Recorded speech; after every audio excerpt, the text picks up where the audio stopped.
In February 2026, the global economy hits a wall. A regional war has forced the Strait of Hormuz into a total blockade, bringing nearly 20% of the world's oil supply to a dead stop. The fallout is immediate. Without crude oil moving through the Persian Gulf, prices violently jump by $40 a barrel, triggering a wave of energy-driven inflation across every continent. Iran is now offering a way out, but it comes with a catch that would rewrite global trade. They are demanding the right to turn the strait into a permanent toll booth, charging $2 million for every single vessel that enters the waterway. This isn't a hypothetical threat, it's a system that's already being tested. To avoid drone strikes, tankers from China, Japan, and Greece are currently paying Iran safety fees in cryptocurrency and Chinese yuan. This proposal turns a temporary military tactic into a permanent extortion regime, effectively holding the energy security of the entire planet hostage for a fee. This chart shows why the White House is actually considering the deal. A closed strait adds $40 to every barrel of oil, but Iran's proposed toll only adds about 40 cents. Compared to the alternative, the extortion looks like a bargain. There is also a secondary prize for the U.S., crushing Russia's war chest. High oil prices are projected to hand the Kremlin a $150 billion windfall. By reopening the strait and lowering global prices, Washington could dry up that revenue almost overnight. These conflicting incentives have left the Trump administration wavering. In just the past month, the White House has cycled through threatening to bomb the toll booths, ignoring them entirely, and even suggesting the U.S. and Iran could run the system as a joint venture. While the toll seems like a cheap way to lower inflation and hurt Russia, accepting it creates a precedent that destroys the maritime order established after 1945. Saudi Arabia's status as a global superpower is built on its control over the world's spare oil capacity. They own the taps that can be turned on within 30 days to stabilize a volatile market. This role as a swing producer makes the Saudi kingdom the effective central bank of global oil, giving them the unique power to influence global inflation and energy prices at will. If Iran controls the strait, they control the exit. They could allow their own tankers through while holding back Saudi or Kuwaiti ships, effectively dictating which countries are allowed to profit from the global market. This creates an existential threat for the UAE, Iraq, and Kuwait.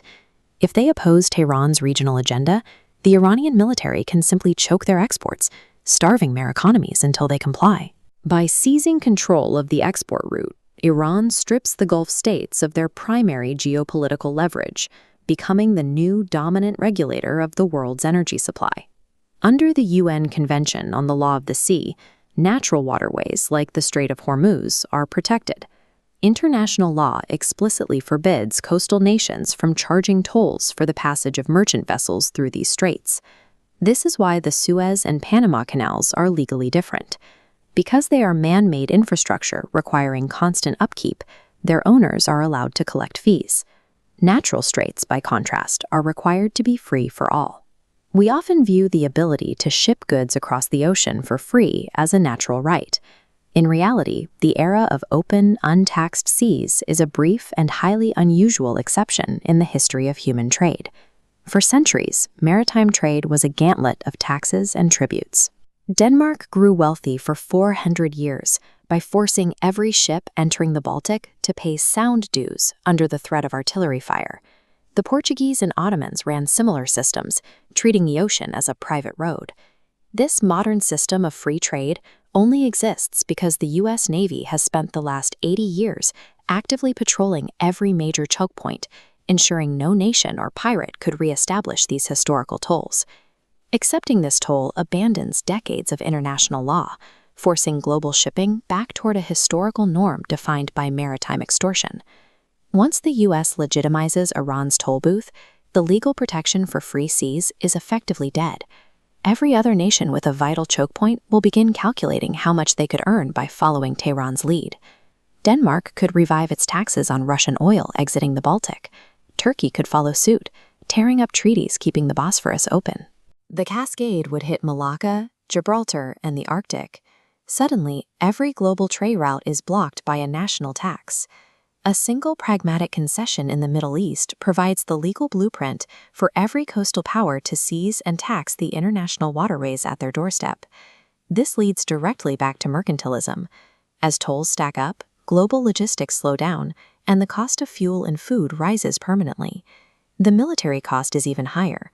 Without guaranteed free routes, every major power will be forced to build massive blue water navies to secure their own supply chains, ending the era where nations could focus their wealth on trade instead of warships. We have lived through 80 years of unprecedented wealth and relative peace because the oceans were treated as a common resource, protected by a single guarantor.